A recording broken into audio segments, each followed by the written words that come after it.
In a small, quiet town surrounded by rolling hills and thick woods, life moved slowly.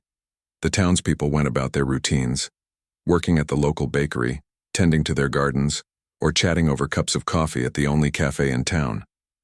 But there was one person who stood out among them, though no one really knew much about him. His name was Henry, an elderly homeless man with a scruffy beard, weathered hands, and clothes that had seen better days. He wasn't loud or disruptive. In fact, he barely spoke to anyone.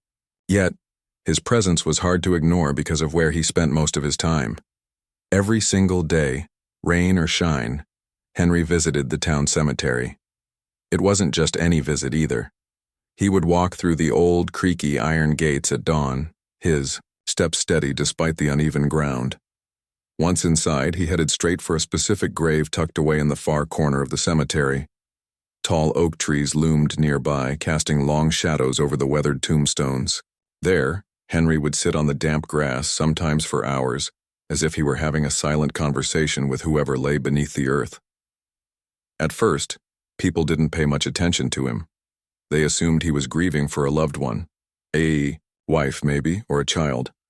After all, it wasn't uncommon for people to visit gravesites to remember those they'd lost. But as weeks turned into months and then years, Henry's daily visits began to raise questions. Why did he come every day? Who was buried there? And why did he always carry that small, worn-out notebook with him? The curiosity grew stronger when some of the townsfolk started noticing little things about Henry's behavior. For instance, he never brought flowers or left anything behind on the grave. Instead, he simply sat there, reading from his notebook, in a soft voice that no one could hear clearly. Occasionally tears would roll down his cheeks, but other times he'd smile faintly, almost like he was sharing a private joke.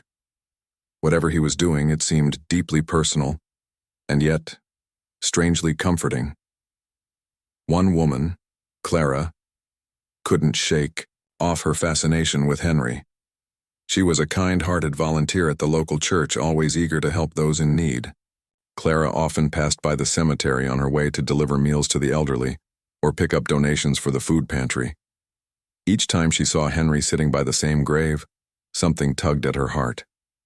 She wanted to know more about him. Not out of nosiness, but because she sensed there was a story worth hearing. Clara decided to observe him more closely.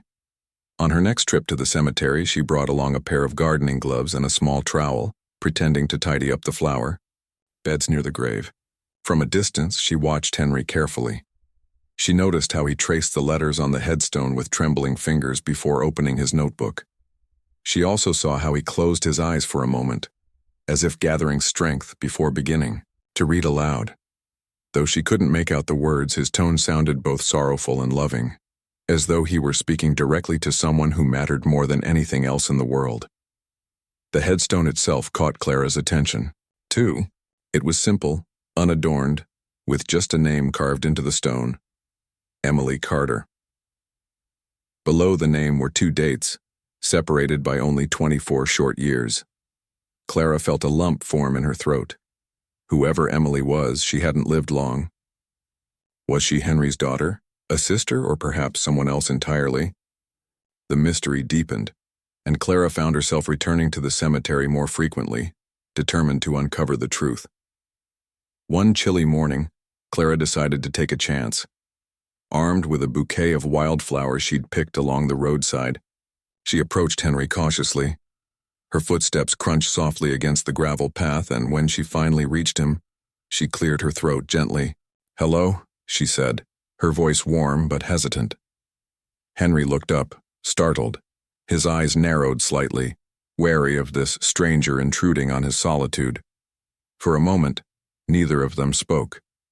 Then, after what felt like an eternity, Henry gave a slight nod, acknowledging her presence. Encouraged by his response, Clara introduced herself. "I'm Clara," she said, holding out the bouquet. "These are for, well, I thought they might brighten the place up a bit." Henry hesitated, then accepted the flowers with a quiet, "Thank you." His voice was rough, as if unused to conversation, but not unkind. Emboldened, Clara asked, "Do you mind if I sit here for a while?" To her surprise, Henry nodded again. Slowly, she lowered herself onto the grass beside him, careful not to disturb the notebook resting on his lap. For several minutes, neither of them spoke. Clara glanced at the headstone, then back at Henry, searching for a way to break the silence. Finally, she ventured, "You come here every day, don't you?" Henry stiffened slightly as though bracing himself for judgment, but when he replied, his voice was calm. "Yes," he said simply, "every day." Clara nodded, sensing that pushing too hard might scare him away. Instead, she tried a different approach. "It must mean a lot to you," she said softly. "Who is Emily?" For a moment, Henry didn't answer. He stared at the headstone, his expression unreadable. Then, with a sigh, he began to speak. At first, his words were halting, as though he hadn't talked about this in years, or maybe ever. But as he continued, the story poured out of him, like water breaking through a dam. Emily, he explained, wasn't his family member. She had been his soulmate, the love of his life. They had met decades ago, when both were young and full of dreams. Emily had been a teacher, passionate about helping children from disadvantaged backgrounds. Henry, on the other hand, had struggled to make ends meet as a musician, playing guitar at local cafes and bars. Their paths crossed one evening when Emily attended one of his performances. Something about her caught his eye immediately. Her laughter, her kindness, the way she listened intently to every note he played. By the end of the night, they were inseparable. Their relationship blossomed quickly, filled with laughter, late night conversations, and shared dreams of a future together. But fate had other plans. Just as their love was reaching its peak, Emily fell ill. Doctors diagnosed her with a rare disease, and despite months of treatment, she passed away shortly after her 24th birthday. Henry was devastated. Without Emily, his world crumbled. Music, which had once been his greatest joy, now reminded him too painfully of her absence. Overwhelmed by grief, he drifted away from everything familiar, eventually ending up homeless. Yet, even in his darkest moments, Henry refused to let go of Emily's memory. Visiting her grave became his ritual, his way of staying connected to the woman who had changed his life forever. The notebook he carried contained poems, songs, and letters he had written to her over the years. Pieces of his heart poured onto paper. Reading them aloud at her grave allowed him to feel close to her, if only for a little while. By the time Henry finished speaking, Clara's eyes were brimming with tears. She realized that what she had initially thought was merely a sad tale of loss was actually a testament to enduring love. Henry's devotion to Emily transcended death itself, proving that true love leaves an indelible mark on the soul. As they sat there together, surrounded by the quiet serenity of the cemetery, Clara made a silent promise to herself. She would do whatever she could to help Henry reclaim the pieces of his life that he had lost. Little did she know, her decision would set off a chain of events that would change not only Henry's life, but the entire town's perception of love, resilience, and community. Clara's heart ached as she listened to Henry's story. The depth of his love for Emily was almost too profound to comprehend, and yet it resonated deeply within her. She couldn't imagine losing someone so dear at such a young age or carrying the weight of that loss alone for decades. Clara knew then that Henry wasn't just a homeless man visiting a grave. He was a living testament to the power of love and memory. His pain was raw, but so was his resilience, and Clara felt determined to help him in any way she could. Over the next few weeks, Clara made it a point to visit the cemetery more often. At first, she worried that Henry might find her presence intrusive, but he seemed to appreciate the company. They would sit together quietly, sometimes exchanging a few words, other times simply sharing the stillness of the morning. Clara noticed how Henry always brought his notebook with him, clutching it tightly as though it were a lifeline. One day, unable to contain her curiosity any longer, she asked, "What's in the notebook, Henry?" He hesitated, glancing down at the worn leather cover. For a moment, Clara thought he wouldn't answer, but then with a sigh he opened it slightly, revealing pages filled with handwritten notes, sketches, and lyrics.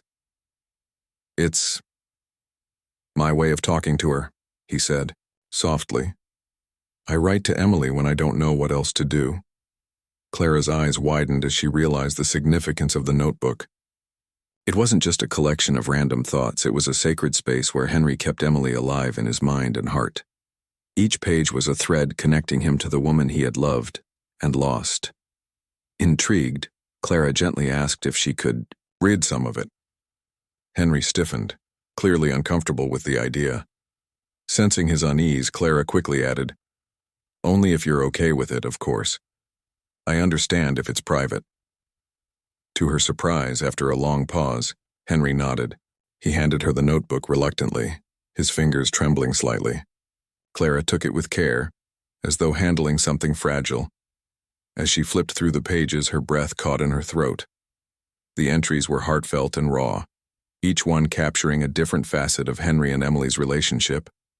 There were poems describing their happiest moments, long walks under starlit skies, laughter-filled evenings spent cooking dinner together, and quiet mornings sipping coffee side by side. Other pages contained letters addressed directly to Emily, written as though she were still listening. One entry stood out to Clara. It was dated several years ago and began with the words, Dear Emily, I miss you more than words can say.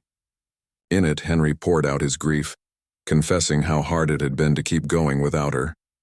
He wrote about the nights he spent crying himself to sleep, the days he wandered aimlessly through the streets, and the emptiness that followed him everywhere. But even in his despair, there was hope. Toward the end of the letter, he vowed to honor Emily's memory by continuing to play music, something she had always encouraged him to do. Reading those lines, Clara felt tears welling up in her eyes. Henry's pain was palpable, but so was his determination to hold on to the love they had shared. As Clara closed the notebook and handed it back to Henry, she found herself overwhelmed with admiration for him. His writings weren't just expressions of sorrow. They were acts of devotion, a way of keeping Emily's spirit alive. This is beautiful, Henry, she said earnestly. You have so much talent. Have you ever thought about sharing your story with others? Henry shook his head firmly. No one would care, he muttered. It's just my way of coping. But Clara disagreed. She believed that Henry's story could inspire people, reminding them of the enduring power of love even in the face of unimaginable loss.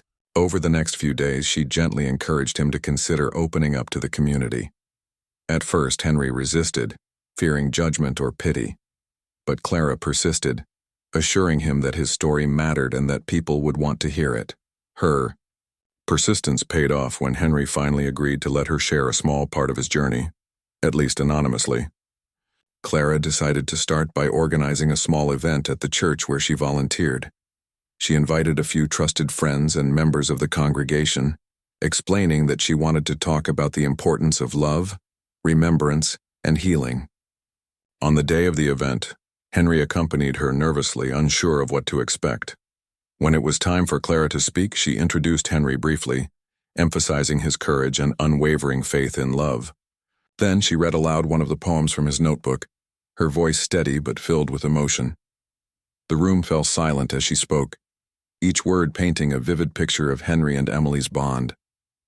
By the end, there wasn't a dry eye in the audience.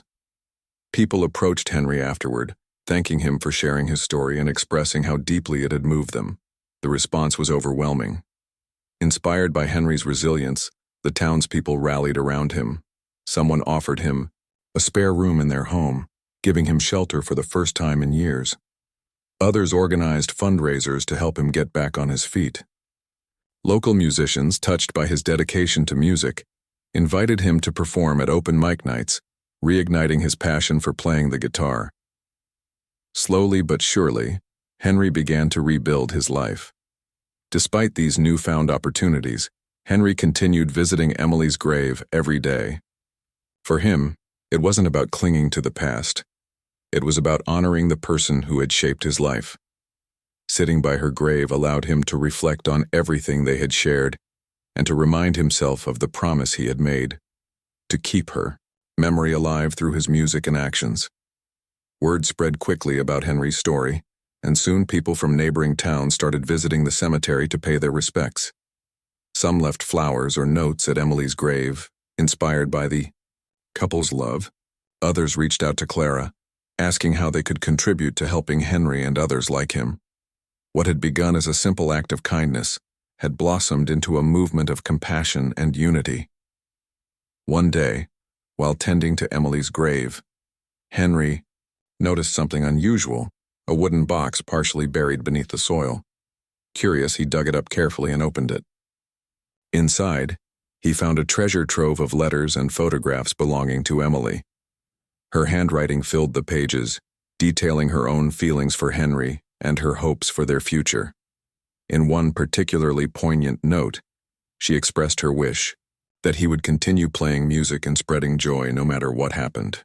Holding the letters in his hands, Henry wept openly, overcome by the realization that Emily had loved him just as deeply as he had loved her.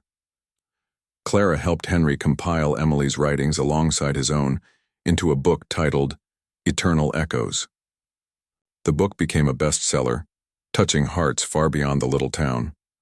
Proceeds funded shelters for the homeless and scholarships for aspiring teachers, a tribute to Emily's legacy.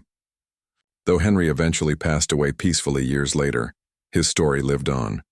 People still visit Emily's grave today, leaving flowers and notes inspired by the couple whose love transcended lifetimes. And somewhere, perhaps, Emily watches over them, smiling, knowing her wish came true. Henry's life began to change in ways he never thought possible.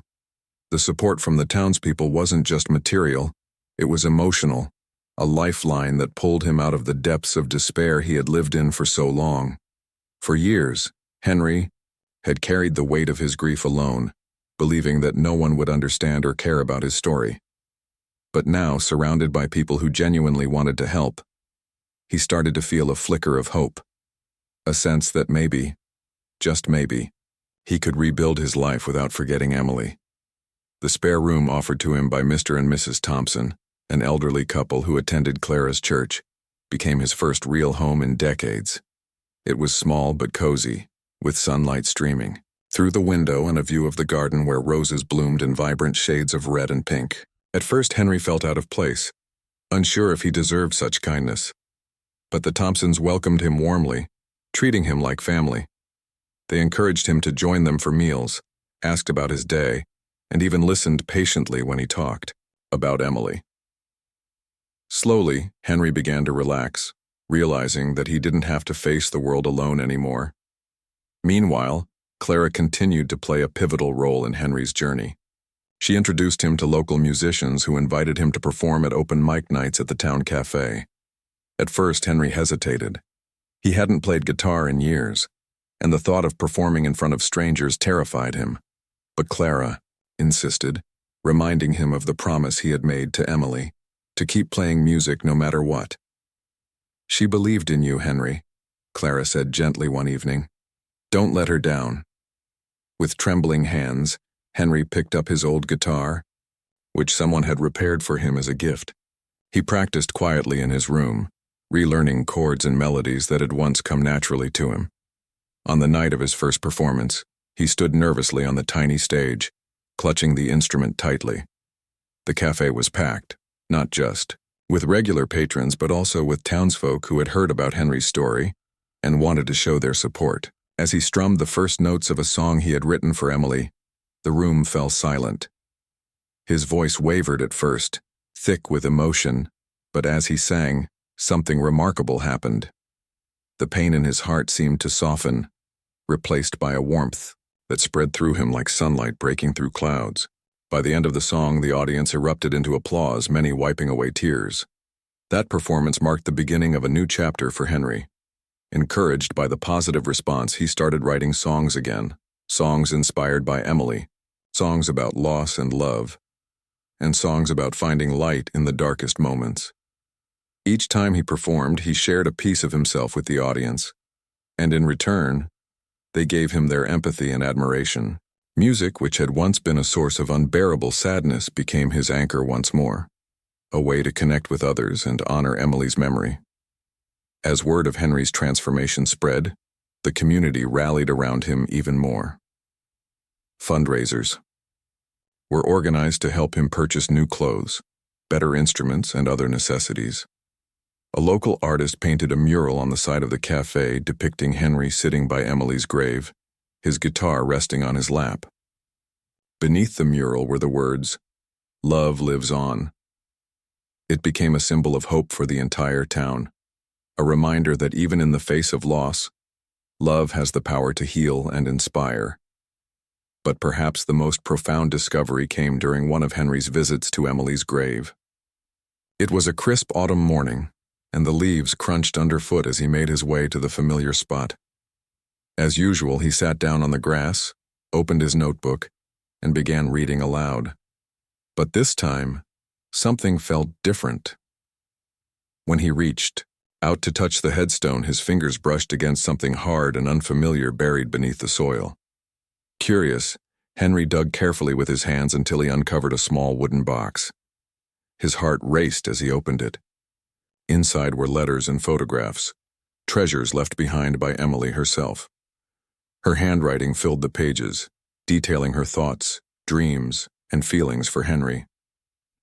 In one letter, she described how much she admired his talent and encouraged him to pursue music despite the challenges life threw his way.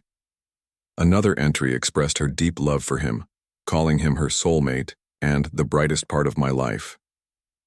The final note was particularly poignant. "If anything happens, to me, promise me you'll keep playing, Henry. Let your music be our love story." Tears streamed down Henry's face as he read the letters. For all these years he had believed that his love for Emily was unrequited, that he was the only one holding on to their memories. But now he realized that Emily had loved him just as fiercely, leaving behind these mementos as proof of her devotion. Overwhelmed, Henry clutched the box to his chest and whispered, "I promise, Emily, I won't stop." When Clara visited the cemetery later that day, she found Henry sitting silently, the box resting on his lap. Sensing that something significant had happened, she asked softly, "What is it?" Without a word, Henry handed her the letters. As Clara read them, her eyes filled with tears. She looked at Henry, her voice trembling with emotion. "This is incredible, Henry. You need to share this with everyone." At first, Henry resisted. Sharing his own story had been difficult enough. Revealing Emily's private writings felt like crossing a line. But Clara convinced him that doing so could inspire others to cherish the people they loved and to find strength in their memories. Together, they decided to compile both Henry's and Emily's writings into a book titled Eternal Echoes. The project took months of work, but Henry poured his heart into it, determined to honor Emily's legacy. When the book was finally published, it became an instant sensation. Readers were captivated by the raw honesty of Henry and Emily's love story, moved by the depth of their connection and the resilience they showed in the face of tragedy. Copies flew off shelves, and soon, Henry was invited to speak at events across the country. At each appearance, he played his guitar and read excerpts from the book, bringing audiences to tears with his heartfelt performances. The success of Eternal Echoes allowed Henry to give back to the community that had supported him. Proceeds from the book funded shelters for the homeless, scholarships for aspiring teachers, a nod to Emily's profession, and programs to help struggling artists. What had started as a personal journey of healing had transformed into a movement of compassion and unity. Despite his newfound fame, Henry remained humble and grounded. He continued visiting Emily's grave every day, just as he always had. Sitting there, surrounded by the quiet serenity of the cemetery, he felt closest to her. Sometimes he imagined her sitting beside him, smiling as she listened to him play his guitar. Other times he simply talked to her, sharing updates about his life and thanking her for giving him the strength to carry on. Years passed, and though Henry eventually passed away peacefully, his story lived on. People still visit Emily's grave today, leaving flowers, notes, and trinkets inspired by the couple whose love transcended lifetimes. And somewhere, perhaps, Emily watches over them, knowing that her wish came true. Henry kept playing music, spreading joy, and keeping their love alive for generations to come. The success of Eternal Echoes brought Henry a level of recognition he had never imagined. His story, once confined to the quiet corners of the cemetery and the pages of his worn notebook, now reached thousands of people across the country. Bookstores hosted signings where long lines of readers waited patiently to meet him. Local newspapers wrote feature articles about his journey, calling him a symbol of enduring love and resilience. Even television producers invited him to appear on talk shows to share his experiences. Yet despite the growing attention, Henry remained unchanged at his core. He was still the same man who visited Emily's grave every morning, clutching his guitar and speaking softly to her as though she were right there beside him. For Henry, the most meaningful part of this newfound fame wasn't the accolades or the money. It was the way it allowed him to honor Emily's memory. The proceeds from the book went toward causes close to both their hearts, helping the homeless, supporting aspiring teachers, and providing resources for struggling musicians. In many ways, these projects felt like a continuation of Emily's life work. She had dedicated herself to helping others, especially children from disadvantaged backgrounds, and now, through Henry's efforts, her mission lived on.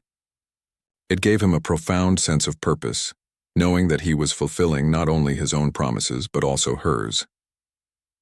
One of the most touching moments came when Henry received letters from readers who had been inspired by Eternal Echoes. Some shared stories of their own losses, thanking him for reminding them that love endures even after death. Others spoke of how his music had helped them heal during difficult times. One letter in particular stood out. It was from a young woman named Sarah, who said she had lost her fiancé in a car accident just months before their wedding. Reading Henry's story had given her hope that she could find joy again without forgetting the person she loved. Enclosed with the letter was a photograph of Sarah holding a bouquet of wildflowers, a gesture Henry recognized immediately because Clara had done the same thing years ago when she first approached him. Touched by Sarah's words, Henry decided to reach out to her. He wrote back, sharing more about his journey and encouraging her to keep honoring her fiancé's memory in whatever way felt right to her. Their correspondence grew into a friendship, and eventually, Sarah traveled to the town to meet Henry in person. When they finally met at the cemetery, standing together by Emily's grave, it felt like a full-circle moment. Henry saw a reflection of his younger self in Sarah, someone burdened by grief but searching for a way forward. Together they talked about love, loss, and the importance of keeping memories alive. As word of Henry's impact spread, the community around him continued to grow stronger. People began organizing events inspired by his story. A local school started an annual concert called Eternal Echoes Night, where students performed songs and recited poetry dedicated to loved ones they had lost. At the end of each performance, participants placed flowers on a memorial board adorned with photos and messages. Another initiative, led by Clara, involved creating care packages for the homeless, filled with essentials like blankets, food, and handwritten notes of encouragement. Each package included a copy of one of Henry's songs, printed on small cards, as a reminder of the power of music to uplift spirits.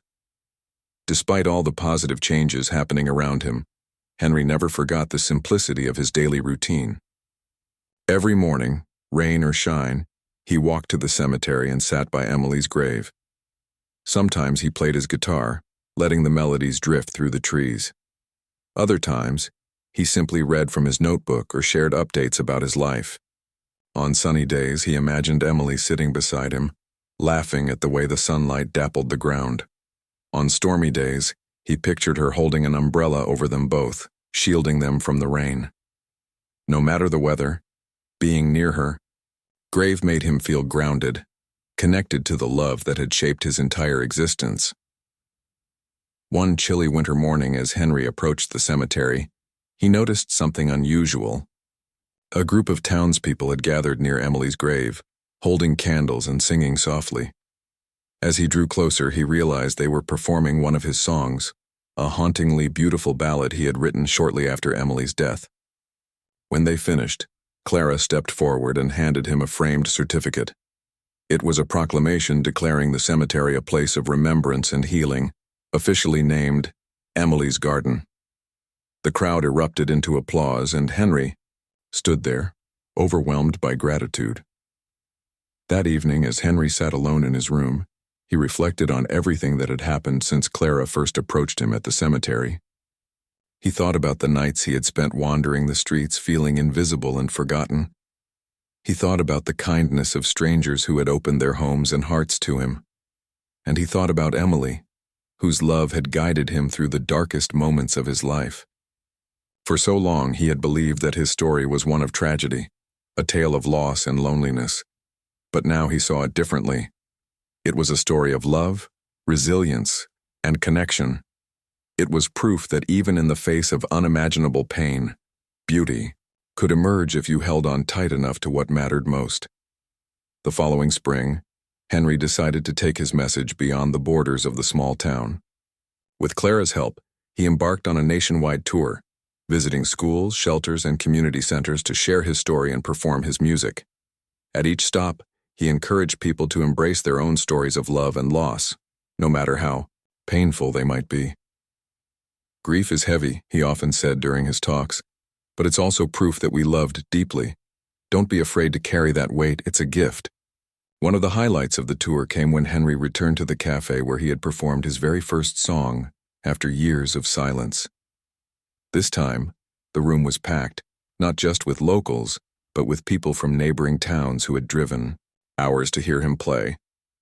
As he strummed the opening chords of a new song, a tribute to Emily titled Forever Yours, the audience joined in, humming along to the melody. By the final note, the entire cafe was singing together, their voices blending into a harmonious chorus that seemed to echo far beyond the walls of the tiny venue. When the tour ended, Henry returned home, exhausted but fulfilled. He knew his journey wasn't over. There would always be more people to reach, more lives to touch. But for now, he was content to return to the simplicity of his daily visits to Emily's grave. Sitting there, surrounded by the rustling leaves and chirping birds, he felt a deep sense of peace. He didn't need fame or fortune to feel whole. He had love, memory, and the knowledge that he had made a difference. Years later, when Henry passed away quietly in his sleep, the entire town mourned his loss. They buried him beside Emily, marking his grave with a simple stone engraved with the words, "A life devoted to love." To this day, visitors leave flowers and notes at their graves, inspired by the couple whose love transcended lifetimes. And somewhere, perhaps, Emily watches over them, smiling, knowing that their story continues to inspire countless others to cherish the ones they love, and to find strength in the echoes of memory. Henry's final years were filled with a quiet contentment that many people envied but few understood. After decades of wandering through life like a shadow, he had finally found his place, not just in the world, but within himself. His daily visits to Emily's grave remained unchanged, a ritual as natural to him as breathing. But now, those visits carried a deeper meaning. They weren't just about remembering Emily, they were about celebrating her legacy and the love they had shared.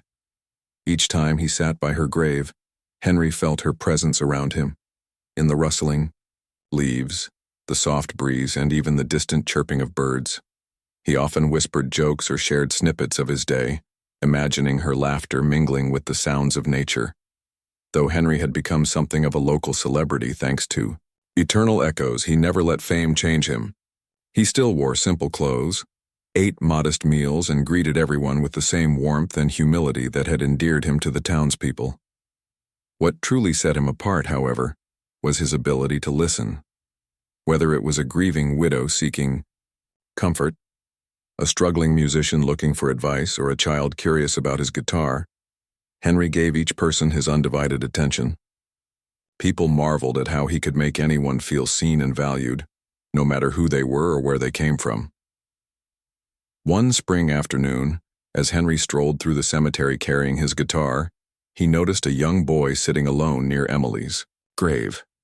The boy looked to be about 10 years old with messy hair and dirt-smudged knees. He clutched a piece of paper tightly in his hands, staring at it intently. Intrigued, Henry approached him cautiously. "Hi there," he said gently. "What are you doing here?" The boy looked up, startled. For a moment he seemed unsure whether to answer. Then glancing at the paper in his hands, he mumbled, "I'm writing a letter to my mom." Henry's heart softened. He recognized the pain in the boy's voice immediately. It was the same ache he had carried for so many years after losing Emily. Sitting down beside him, Henry asked, "Do you want to tell me about her?" The boy hesitated before nodding. His name was Jake, and his mother had passed away 6 months earlier after a long illness. Since then, Jake struggled to cope with her absence. Writing letters to her helped him process his emotions, though he admitted he didn't know if she could hear them. "Sometimes I think maybe she does," Jake said quietly. "Other times I just feel stuck." Henry nodded knowingly. "It's okay to feel stuck," he replied. "Grief doesn't follow rules, you know. It comes and goes whenever it wants. But the important thing is to keep talking to her even if you don't get answers. She'll always hear you, Jake, trust me." To illustrate his point, Henry pulled out his notebook and showed Jake some of the entries he had written to Emily over the years. "See these?" he said, pointing to a poem. "This one's about the first time we met. And this one," he flipped to another page, "is about how much I missed her when she was gone. Writing things down helps me feel closer to her." Jake's eyes widened as he read the heartfelt words. "Did it help?" he asked. "It did," Henry said with a small smile. "And I think it will help you too." Over the next few weeks, Jake became a regular visitor to the cemetery. He and Henry formed an unlikely friendship, bonding over their shared experiences of loss. Together, they would sit by Emily's grave, sharing stories and songs. Sometimes, Jake brought his own letters to read aloud, while other times he listened as Henry played his guitar. Slowly but surely, Jake began to heal, finding solace in the knowledge that he wasn't alone. Meanwhile, the community continued to rally around Henry, ensuring that his legacy would endure long after he was gone.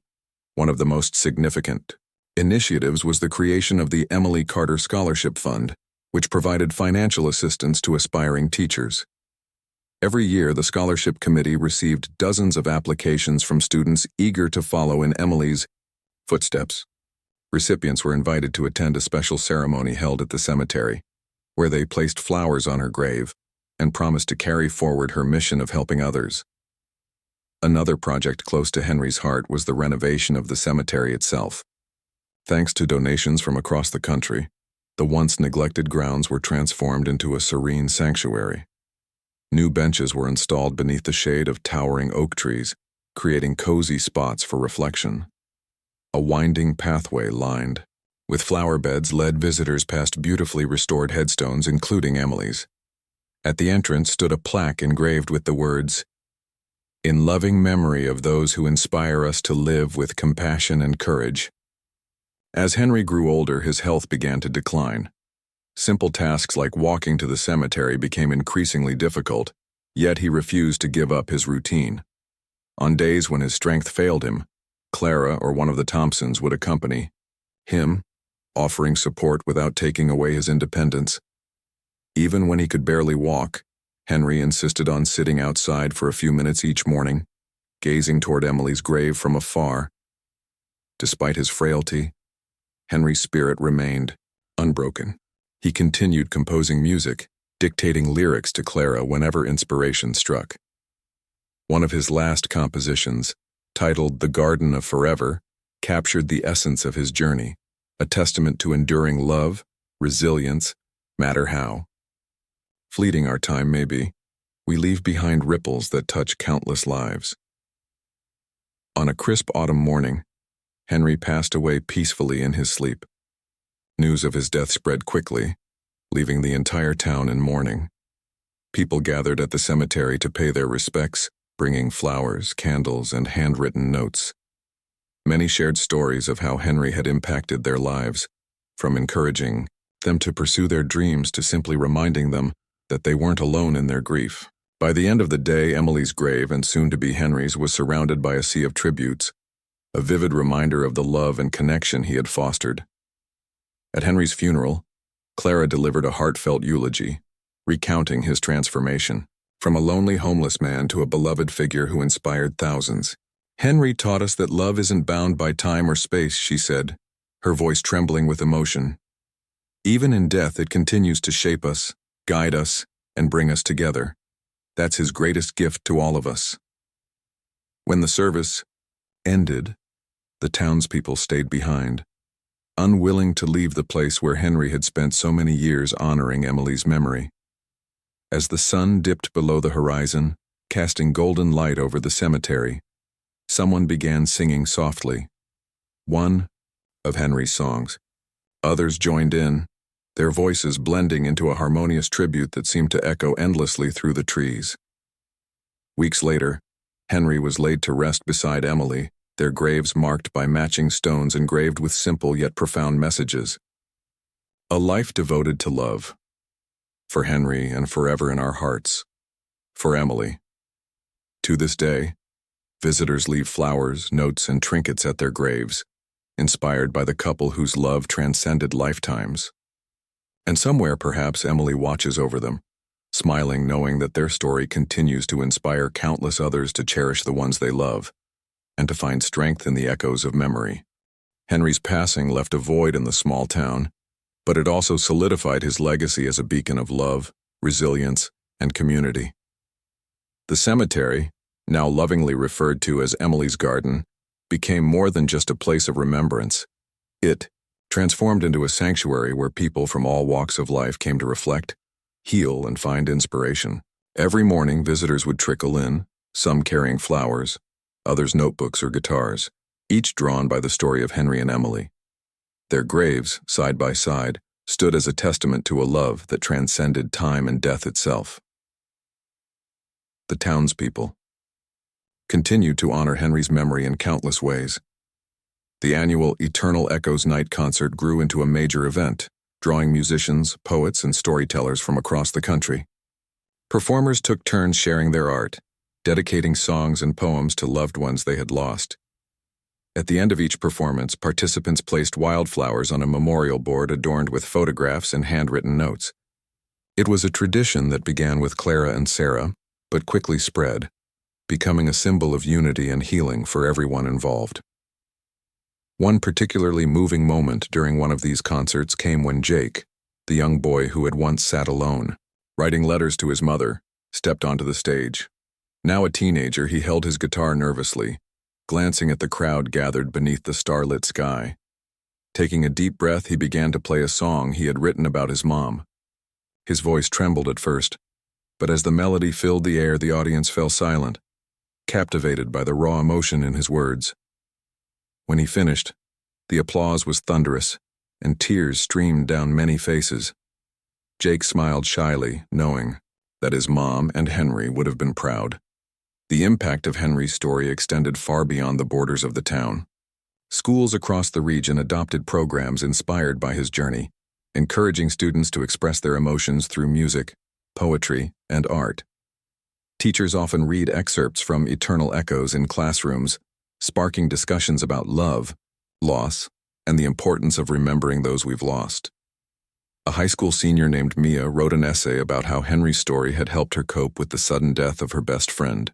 Her essay won a national award, and she used the prize money to establish a scholarship fund for students pursuing creative arts, a tribute to Henry's belief in the healing power of music. Back in the town, Clara remained deeply committed to preserving Henry and Emily's legacy. She worked tirelessly to ensure that the cemetery remained a welcoming space for anyone seeking solace. Volunteers planted new trees and flowers, creating pathways lined with vibrant blooms that changed with the seasons. Benches were added near Emily's grave, inviting visitors to sit and reflect. On special occasions like anniversaries or holidays, locals organized gatherings where they shared stories, sang songs, and celebrated the lives of those buried there. One summer evening, as the sun dipped below the horizon, casting a warm orange glow over the cemetery, Clara stood by Henry and Emily's graves holding a bouquet of wildflowers. She thought about everything that had transpired since the day she first approached Henry. What had started as a simple act of kindness had blossomed into something extraordinary, a movement that reminded people of the enduring power of love and memory. As she placed the flowers gently on their graves, she whispered, "Thank you, Henry. Thank you, Emily. You've given us so much." In the years that followed, the legend of Henry and Emily continued to grow. Tourists began visiting the town, specifically to see Emily's garden, curious about the couple whose love had inspired an entire community. Some came seeking comfort after losing loved ones. Others simply wanted to witness the beauty of a place built on compassion and connection. Local businesses thrived as a result, with cafes, bookstores, and gift shops catering to the influx of visitors. Yet despite the increased attention, the cemetery retained its peaceful charm, thanks to the efforts of the townspeople who guarded it fiercely. Children growing up in the town learned about Henry and Emily from their parents, teachers, and grandparents. Parents told bedtime stories about the homeless man who visited the same grave every day, while teachers assigned projects based on eternal echoes. For many kids, Henry and Emily became heroes, not because they had achieved fame or fortune, but because they showed what true love looked like: selfless, enduring, and transformative. One such child was Emma, a bright-eyed girl who spent countless hours exploring the cemetery with her grandmother. Her favorite spot was beneath the old oak tree near Emily's grave, where she liked to sketch pictures and write stories. Inspired by Henry's notebook, Emma started keeping her own journal, filling it with drawings and musings about the world around her. One day, while flipping through its pages, her grandmother noticed a poem dedicated to Henry and Emily. It read, "Even though you're gone, your love remains, a light that guides us through our pain. Through songs and stories, you teach us how to cherish memories and live right now." Touched by her granddaughter's words, Emma's grandmother submitted the poem to a local newspaper, where it was published alongside an article about Henry and Emily's enduring legacy. Readers praised Emma's insight, marveling at how the couple's story continued to inspire younger generations. As decades passed, the town evolved, but Emily's garden remained a constant, a timeless reminder of the power of love and memory.